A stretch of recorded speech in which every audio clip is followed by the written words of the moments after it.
Hello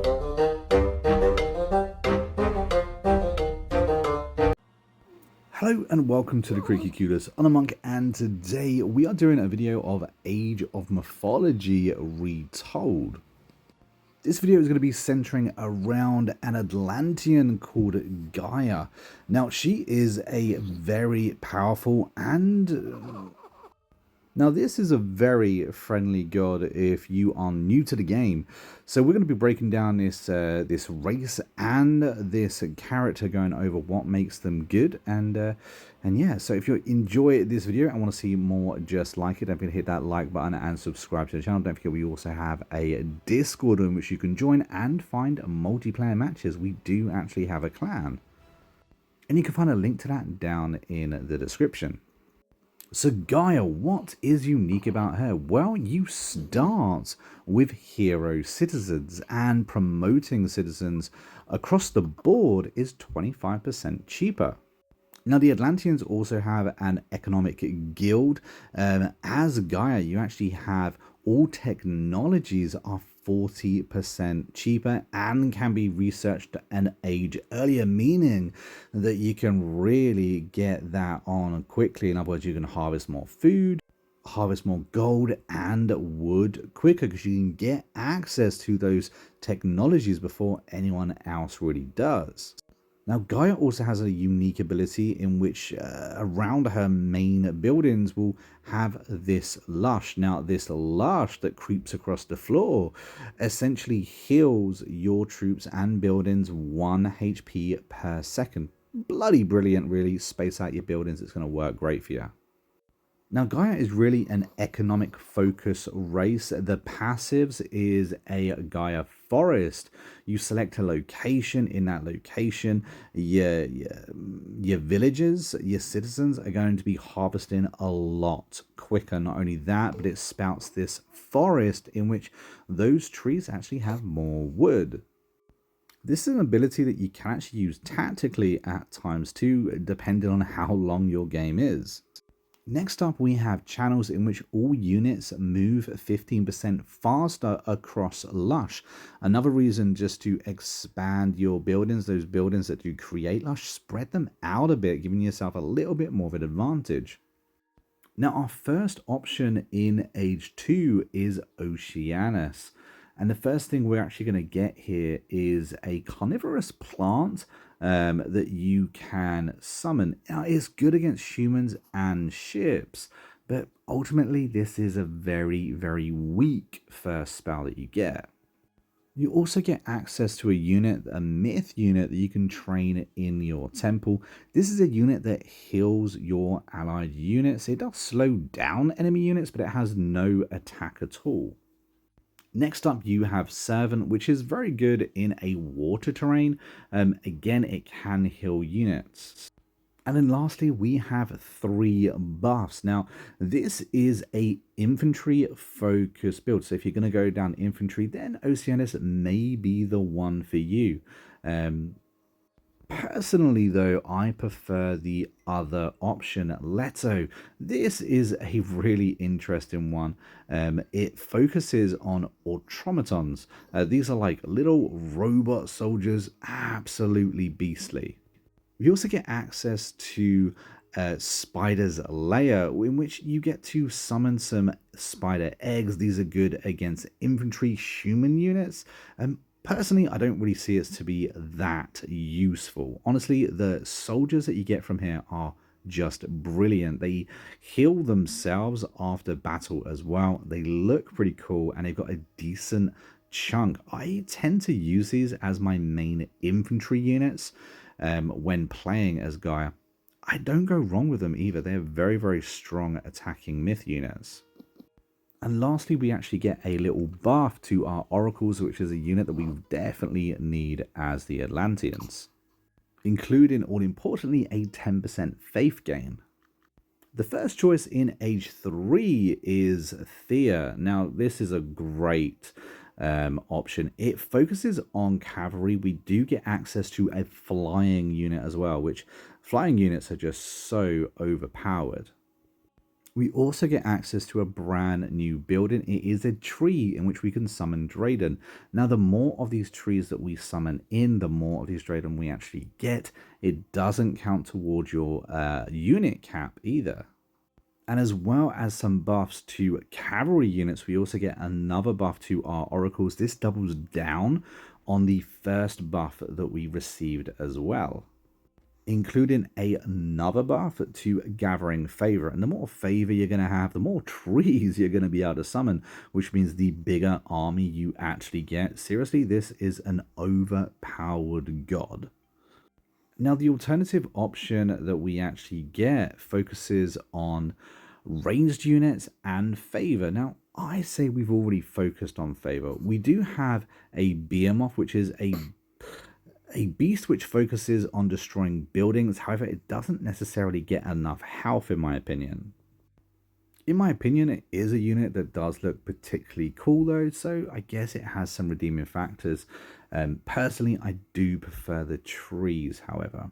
There is an interesting buff that you actually get here. It's Rhea's Gift. Now, this is an interesting one where all technologies cost minus 100% favor. However, Secrets of Titans favor cost is plus 100%, so maybe get that out of the way first before you research this. Up next, in my opinion, Atlas is the best option. Implode is a ridiculously powerful spell in which you can destroy buildings and affect troops quite badly. This also gets a buff to a few different infantries as well. You also get access to a myth unit called Argos, which is particularly good against killing human soldiers. It's actually pretty good. It's an interesting being at that. Has a powerful attack and a decent amount of health. In practice, I don't necessarily use this unit too much. However, Devotees of Atlas is a very powerful upgrade in which you can grab. I definitely recommend getting it. As well as the Titan Shield. This thing just takes your destroyers and ranks them up. In my opinion, destroyers are the best infantry unit that Gaia has access to. Now, alternatively, we have access to the Titan's Gate, which is a very powerful spell. You basically open up a rift to hell in someone's base and just watch these demonic hell beings pour out, taking out units, taking out buildings. It has around 3,000 health and it will continue to pour out beasties until it's destroyed. If you go down this line, you also get access to Lamparts, which is a myth unit, invokes chaos on units at range. It's good against human units. You can also turn other units into chickens with an upgrade. Now, going down this route does have its benefits. You enable your myth units to actually have some regeneration, as well as being able to buff their fire rate and their melee attack rate, as well as their overall speed. Now, when playing as the Atlanteans, I think it is important to note that they are the most capable at defending over any race in the game. Their wall system, in other words, their upgrades to walls, is phenomenal. Capable of getting north of 3,000 HP. Of course, if you throw in a artifact or two, it goes up even more. Not to mention, I also think these walls are bloody cool looking. Downside is they are costly. It does take time to research, as there's many things to research here. The next talking point really is the civilians themselves, the citizens themselves. They are costly. They cost more than I think anyone else in the game. They do cost 2 resources as well as meat. They also cost wood. Now, they count as 2, so you can only have 50 of them max. However, they do carry around a donkey with them, meaning that they are putting the resources straight into their pockets. Now, instead of houses, the Atlanteans have manors. Now, these are double the amount of population given as a house, so you only need to build 8 of them, which is kind of cool. It means you're going to have it quicker than any other race, your max population, that is. Also, with the manors, that does develop lush, meaning you can extend your lush area if you space out these correctly. And as we touched on earlier, the Atlanteans have an economic guild building in which all of your researches can be found here. So researches for wood, for gold, and for food, for farming, can all be found in this single building. It also does give lush as well, so it's another thing to just extend that radius. I think the biggest thing to talk about with the Atlanteans really is the oracles. They are a scout unit. You get 3 of them on the beginning of a new game. Now, when they walk about, their line of sight does decrease. When they are stood still, it increases. If you promote them to a hero, they can pick up artifacts. They're a really, really great unit to have, and it's handy to have multiple of them. If you get them just standing stationary, they kind of work as a great early detection from other races walking by because they have a huge line of sight.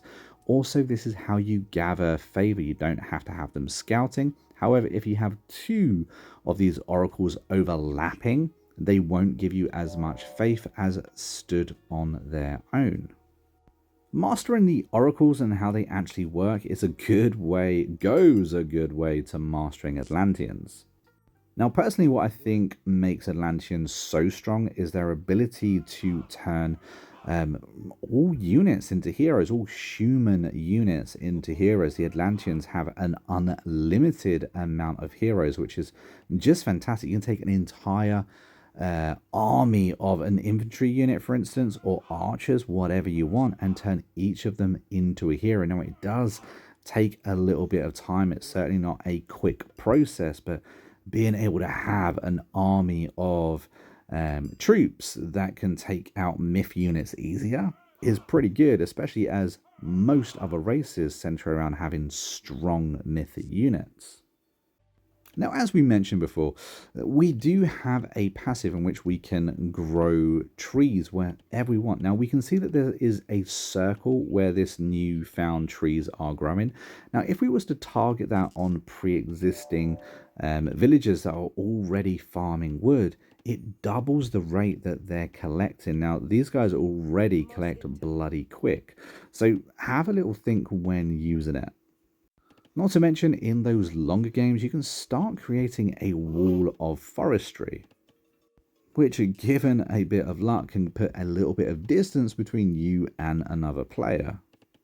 Now, the lush ability is something that I overlooked when I very first started playing this character, but it's really useful.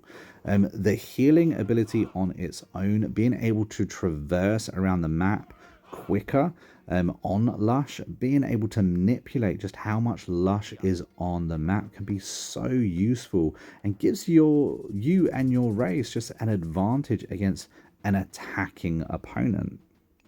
Now let's take a second to appreciate Implode. Implode is one of, if not the most powerful spell, powerful magic that you can use in the game. It is an omega level god power. If you manage to find an opponent that has multiple buildings, multiple farms, for instance, just building upon building in their main little area, Implode will do devastating damage to everything around. Now, it does take time. It does take time to power up. It is quite a long spell, but it's really good against units as well. If there was a big army here, it would suck up all of those units and just scatter them everywhere, dealing significant damage to the army and to the buildings in the area. Implode really shouldn't be underestimated. Now, if you don't end up having an army of automatrons as Gaia, I would go down the route of the destroyers. The destroyers are fantastic infantry units, and like I said, not only can you upgrade them into being just phenomenally brilliant, you can also upgrade them again into heroes. These guys have a decent amount of both armor, health, and attack. Not to mention they also look pretty sick once fully upgraded. Now the Tartan's Gate is really good too. It's not as powerful as Implode, but if you go down the route, I do think it's an absolute gear. You can just open up this crack to hell and watch on as beastie after beastie jump out attacking your enemy. It really is a pain. You have to, as a person, as someone defending against this, focus on the gate while these beasties attack your troops. And finally, the reason this character is so overpowered, the trees and the dryads in which you can get out with them. It doesn't matter how much or how many troops you've got if you're completely unit capped. If you keep summoning these trees, and given a long game, you can summon tree after tree after tree. I think at one point I've had 65 dryads in one campaign, which is just ridiculously powerful as they have a decent amount of health and attack. Now in most videos I talk about how flying units are overpowered. That's because only ranged units can attack flying units. So the fact that Gaia also has their very own flying unit is very powerful, and you can create some really good builds with this. I mean, as you can see, I personally like to use them just to open up a little peek hole into the enemy cities and drop Implode or the Gate. But there we have it, guys. That is my guide to Gaia as the Atlanteans. Let me know down in the comments what you think, along with what god you think I should cover next. But until next time, I've been the Monk, Ruben, and I will see you in the next video real soon. Until then, take it easy and happy gaming.